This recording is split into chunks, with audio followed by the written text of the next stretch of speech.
Welcome to the Muskegon Channel. It's Andy O'Reilly, and it is my pleasure to welcome, honestly, and I'm not starting off an interview by blowing smoke up your rear end here, Louie, but one of my favorite comedians of all time, Louie Anderson, who is going to be at the Frauenthal Center in Muskegon coming up on March 9th. First of all, Louie, thank you for taking a couple of minutes today to kind of advance the show here in Muskegon and spend a few minutes talking with us today. Welcome to the show. Well, very kind of you. Thank you. How is it going to be warm there when I get there, Andy? Yeah, we've ordered sunshine and 80. We've got a deal. I grew up in the Midwest. I know. I grew up in the Midwest, so I can hear that you're lying to me right now. Yeah. I'm Irish, and we've been known to stretch the truth from time to time. It's I think everything. Yeah, everything's good. We've actually got quite a nice stretch of sunshine going here, and hopefully we can continue that on to March 9th when you make your way over here for a great show at the Frauenthal. Everybody I know's got their tickets picked up, and we're really looking forward to seeing a top name like yourself come to town. And somebody with the years of experience and the time you've spent in comedy coming to Muskegon. It's a big deal for us, man, and we're glad you're coming. Well, I'm a Midwesterner at heart, so I just finished shooting my new special, Big Underwear, and I'm excited about it because I'm out on the road doing the material and also starting in on my new hour, which is something, I love comedy. This is my 40th year. Wow.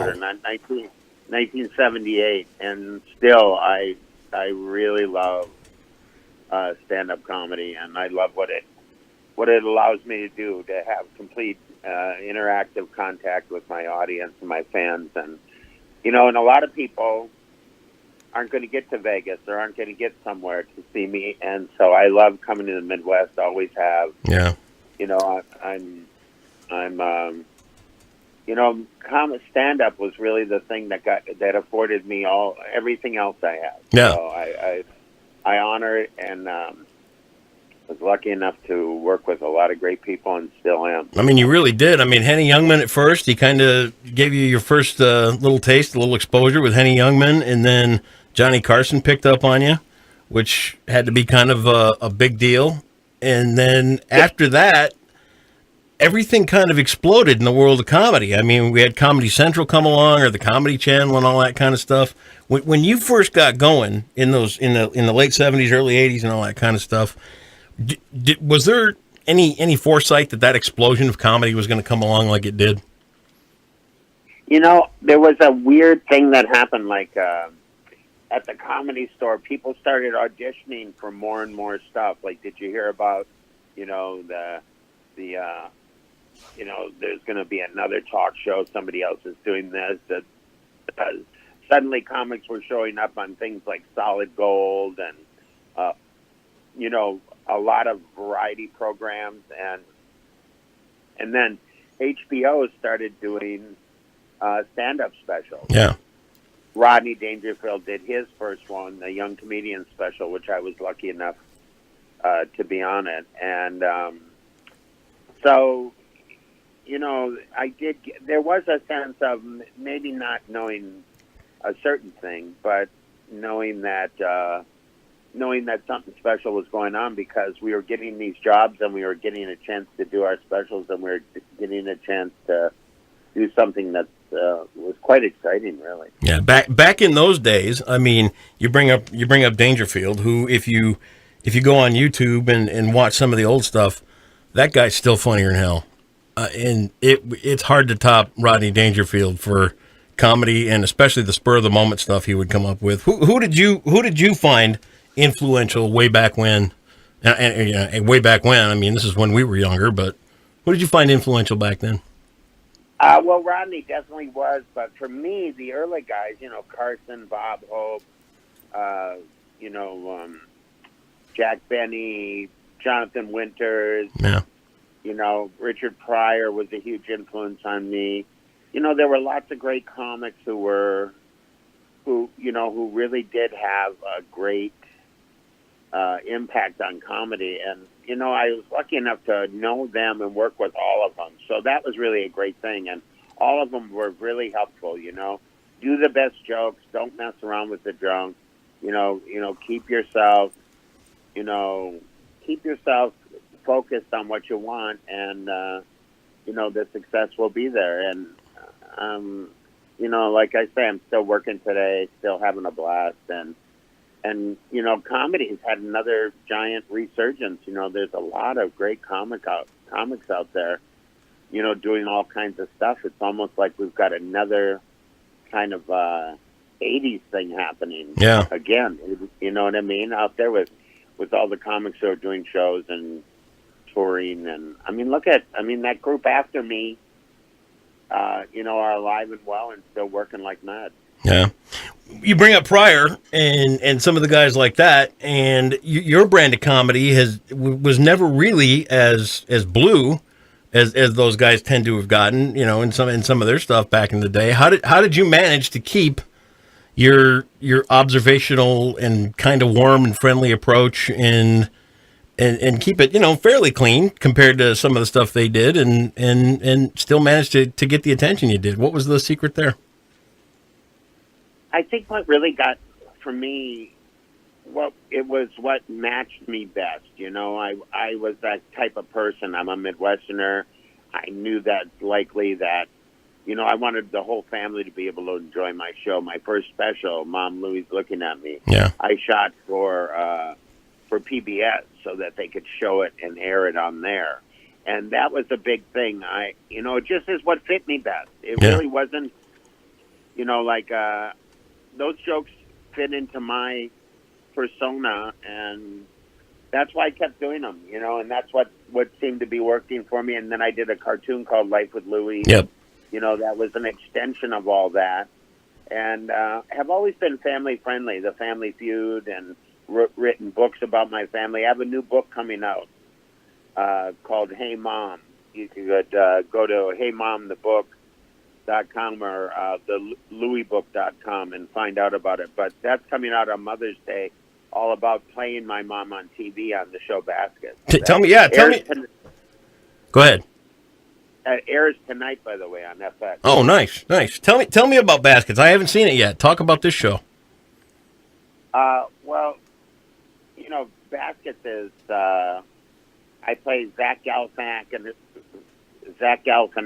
mother, which should say it all right there. And it's just been a blast. I'm having a wonderful time doing it. It's really been a godsend. We're in our third season. Zach is great to work with, and I have a chance to really do a character that is probably out of most people, and mine included, at first wheelhouse. But because of the way I did my comedy, I've always done my mom's voice in my act. So now I'm doing my mom completely in my act. So it's really been a lot of fun playing that part. That's really cool. And with the acting and stuff, I want to go back a little bit too, because I think a lot of people got their first exposure to you in some of the movies. Coming to America is still one of my favorites. I still love seeing the McDowell's uniform. The movie still makes me laugh.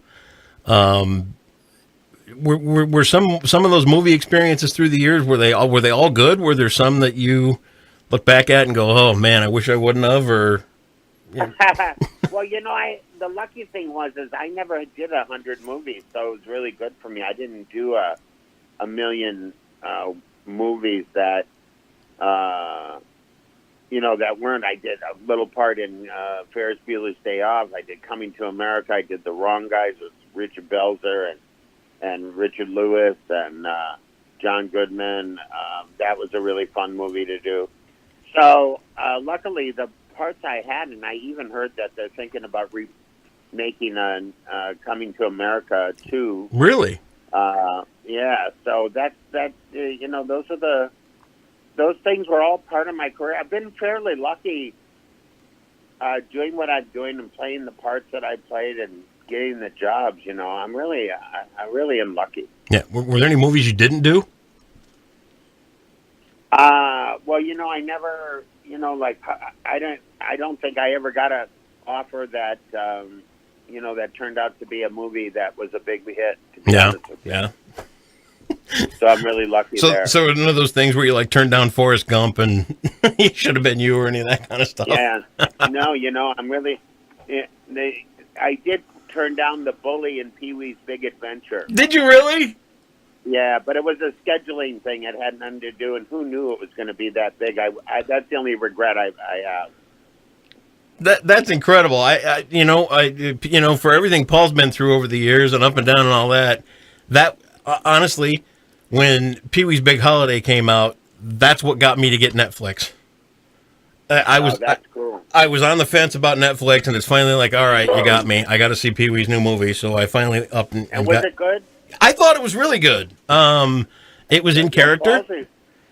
Uh-huh. It was the opening scene was a little weird. I didn't quite get that, but after that, it went right into a Pee-wee story, and I thought it was really great. And for him to have maintained that character the way he has all these years, and as grown-ups, we all kind of look at some of the the fallings here and there of Paul and Rubens and all that other kind of stuff. But I still think he is a great television show for kids.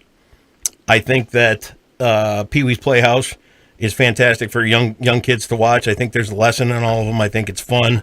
And I think, if we just take out our jaded adult viewpoint of the world and things that have gone on in his own personal life, I still think he's a gifted, incredible actor, and that character is just as timeless as it gets. Love the guy. Well, I'd say it's one of the strongest characters of all time. I agree with you. Yeah. And, this has been a crazy ride, but God, to do that again and to come out with that movie, I thought that was a really good, and I think it was good for people to see, and I think people enjoyed the fact. And you say it yourself, that's why you got Netflix, so that's really great. Yeah. All right, so March 9th, you're coming to Muskegon. You're going to be at the Frauenthal Theater. Louie Anderson's over. Talk about the show we're going to see when you get here to Muskegon. What do we expect?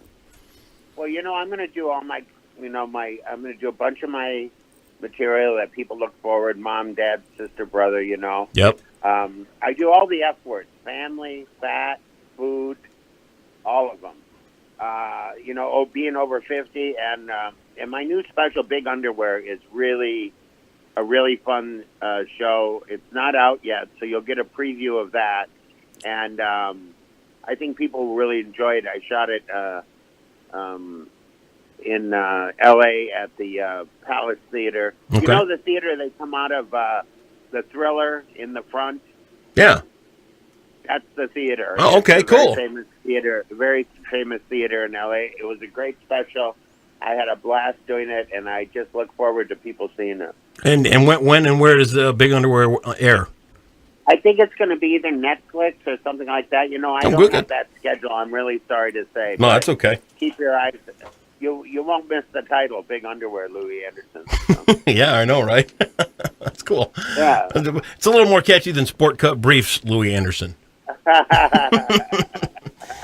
Well, I'll tell you, we wish you safe travels until you get here, Louie. Again, the show is March 9th at the Frauenthal Center. Louie Anderson, one night only here in Muskegon. Emmy Awards, movies, TV, books. Dude, you've done it all, and to know you're coming to our little town is really a big deal. I'm looking forward to meeting you there at the show. Me too. I'm looking forward to meeting you. Thanks for doing the interview. I really appreciate it. Absolutely, Louie. Have a great day out there in L.A., and we will see you here in a couple of weeks in Muskegon. All right, man. All right, take good care. We'll see you in a couple of weeks.